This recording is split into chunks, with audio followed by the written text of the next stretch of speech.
Hi everyone, welcome back to the Classic Mini Survival Guide.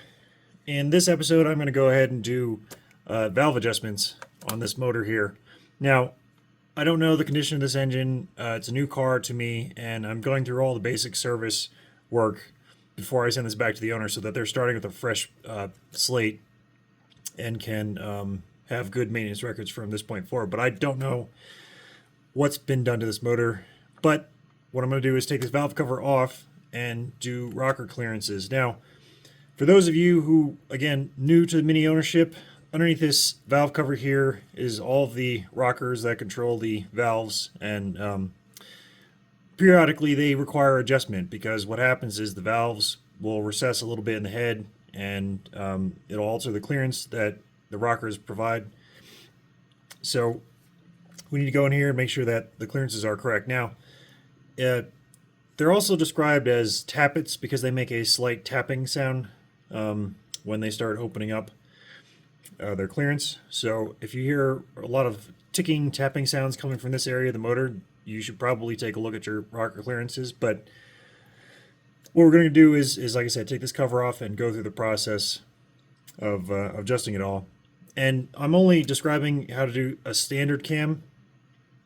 There are other cam profiles which require different clearances, but what I'm going to do here is just a standard mini cam profile, which the standard clearance for a cam of this nature is 12 thousandths of an inch on both the intake and the exhaust. And I'll describe that a little bit more detail later, but for now let's go ahead and get this valve cover off. By the way, these are 5/8 sized. Now whenever I do these, I always like to put new rubber grommets underneath these bolt heads, and I generally like to use new cork gaskets because I find that these covers act like resonance chambers, and they're just, when the rubber gets old and the cork gets old, they tend to amplify the noises. So if you're doing this thoroughly, you would replace the rubber gaskets under here, or rubber seals I should say, and then the cork gasket. But if you don't have them, it's okay. Generally, you'll find that these will start leaking oil, and of course the cork gasket will leak as well. But they also make silicone versions in case you want to replace the cork with silicone. But that's not what I'm going to be worrying about here for now. Alrighty, so someone's got the little cable here stuck through the breather cap. Alrighty. Now, once I got these bolts off, typically I can just tap the rocker cover with my palm. Sometimes you'll find them glued down, so you might need to use a mallet or something. But you just pull them or whack them like this, they'll pop apart.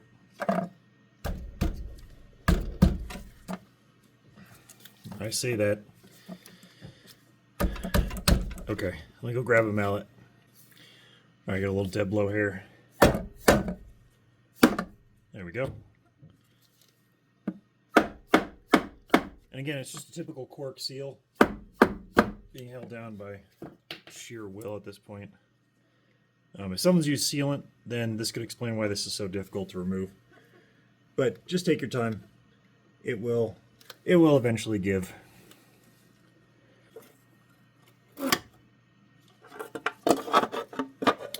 It broke. Okay, well, like I said earlier, you'll want to replace these when they get hard, and this one is particularly hard and brittle.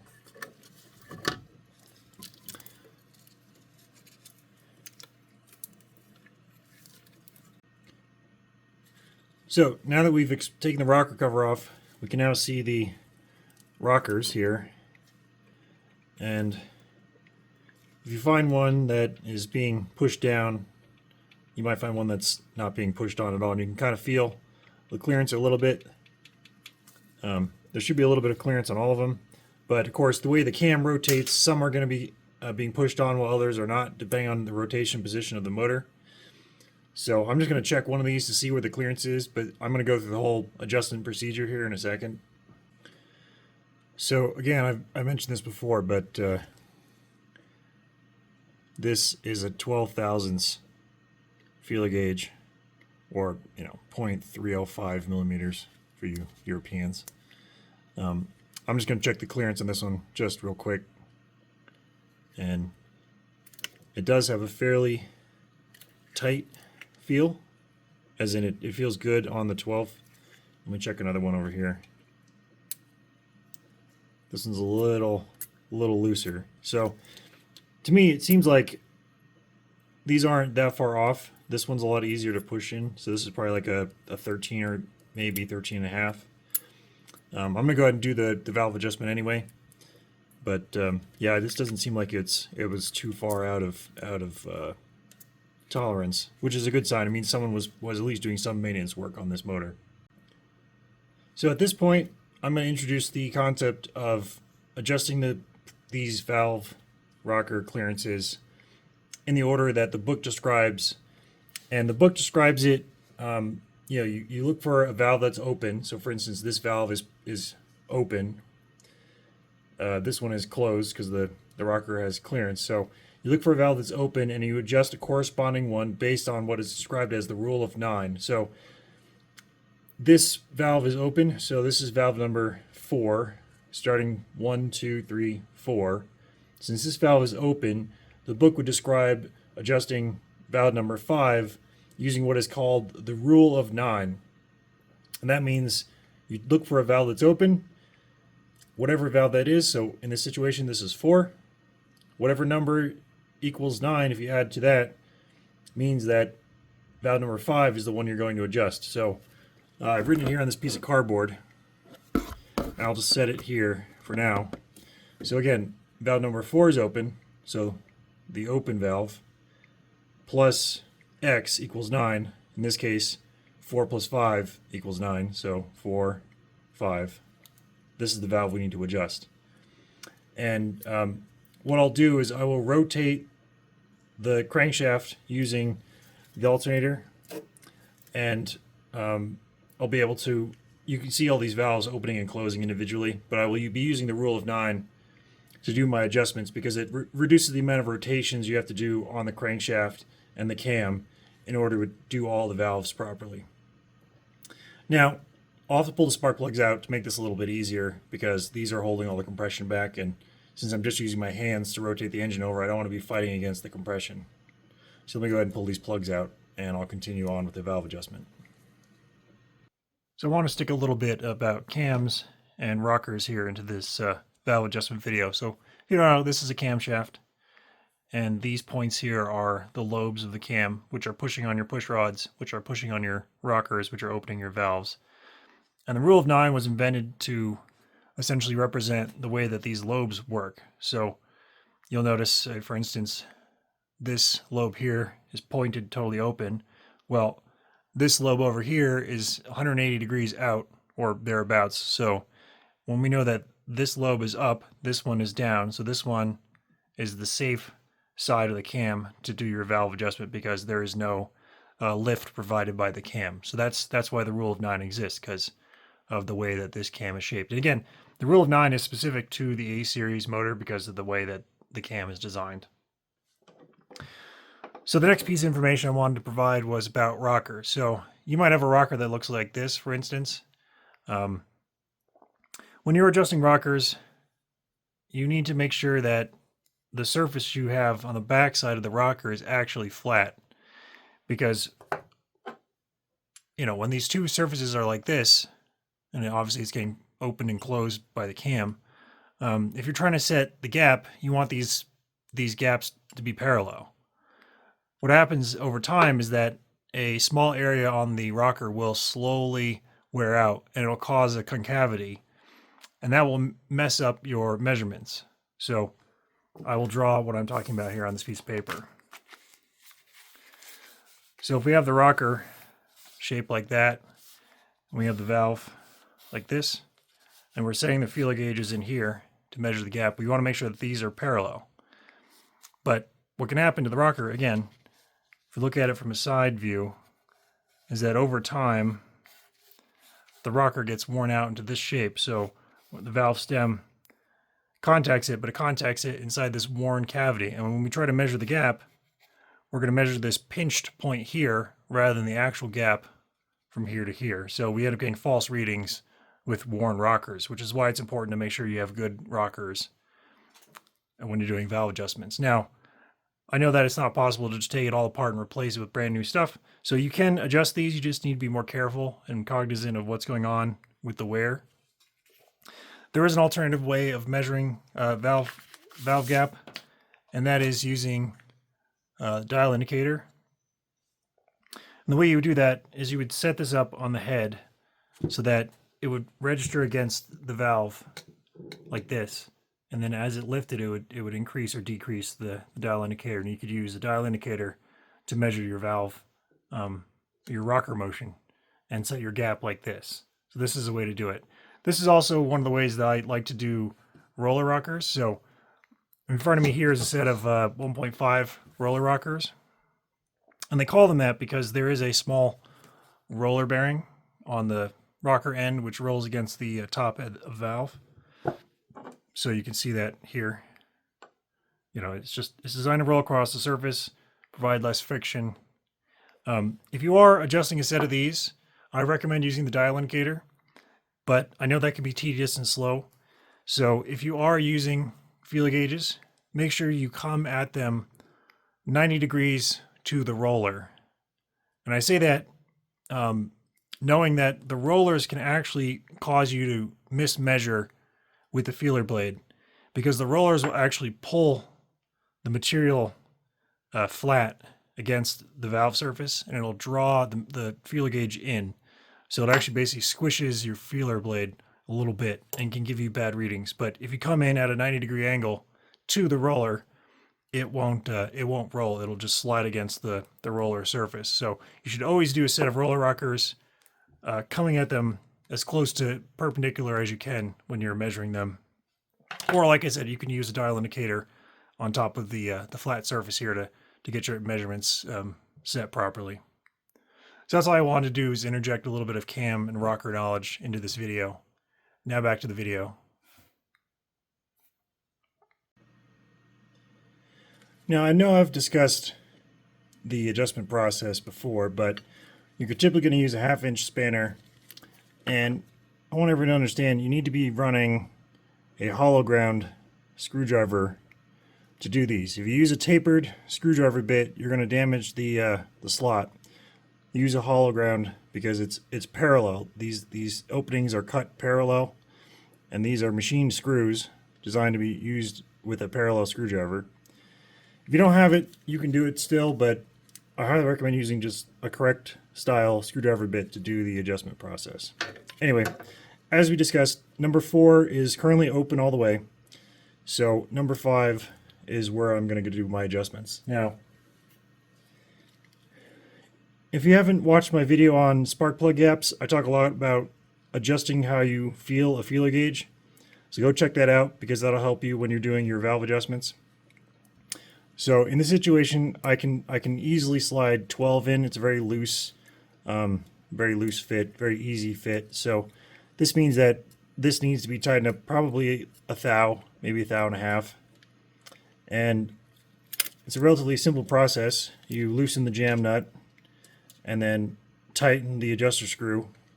And then once you've got the correct feel on here with the feeler gauge, you'll then tighten up the jam nut. And then I always double check my clearance after I've tightened it all up, because I want to make sure that tightening the nut hasn't adjusted the adjuster screw and gone too tight. So let me get this jam nut loosened up.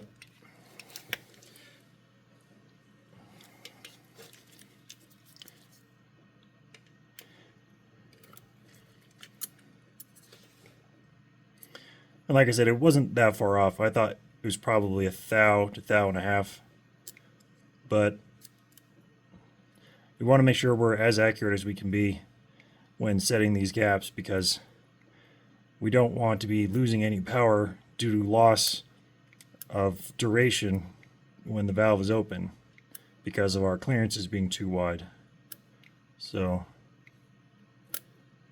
yeah, I prefer a very tight sliding fit.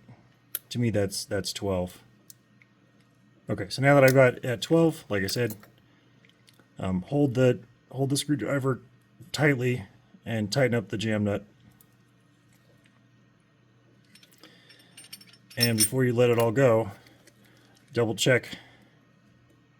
And see, now I can't fit my 12 thou in because tightening up the jam nut has tightened up the adjuster screw slightly. So I'll go ahead and back it off just a bit.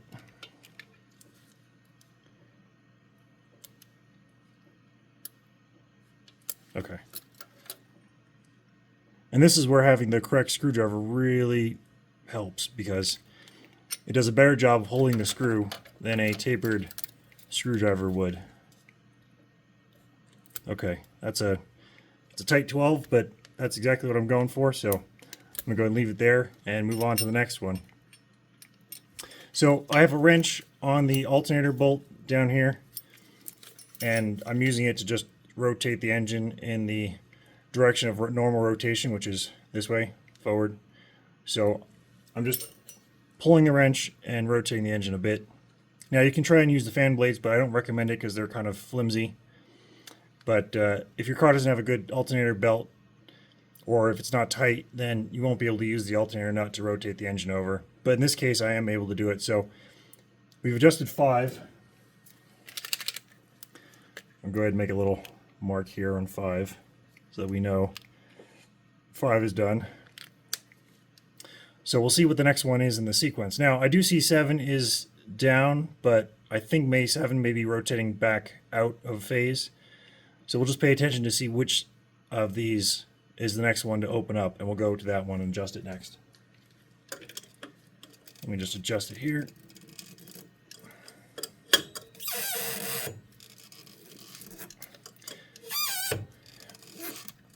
Okay, it looks like 7 is still opening.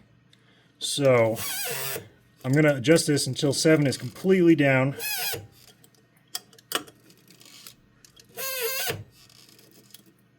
There. Okay, so 7 is totally down.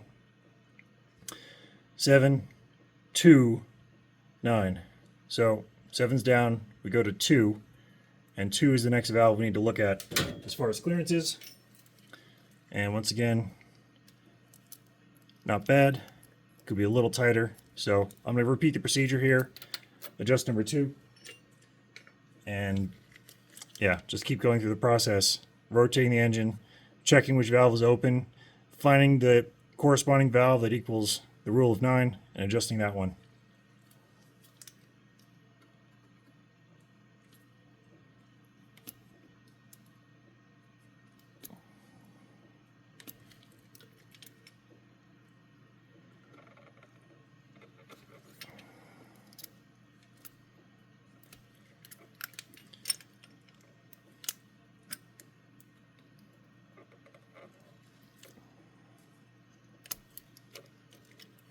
Okay. Number 2 is adjusted. Go ahead and mark that. And I'll move on to the next one. And again, rotating the engine in the forward direction. We'll see what the next valve to rotate down is. So 1 is now fully open. We'll come over here to number 8, and we'll do number 8.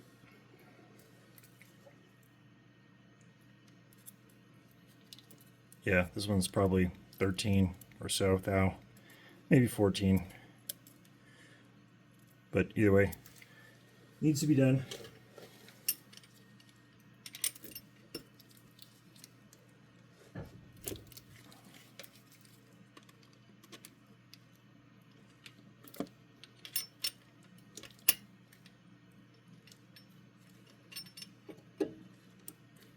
Now when I'm doing valves, I always push down on the screwdriver to push against the push rods and the cam. I want to make sure that there's no slack in the system when I'm trying to set these gaps.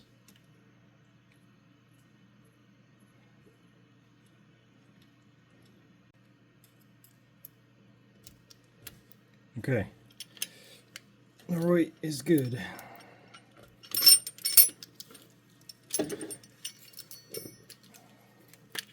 Again, mark it with a paint pen so we don't forget.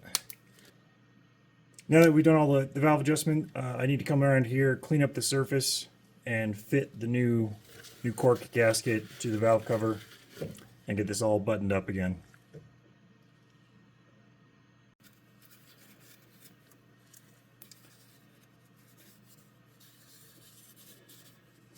All we're going for is just make sure that the surface is clean, no debris is stuck in the surface here. Don't want to have any bits of rock or grit so that the new gasket doesn't seat properly.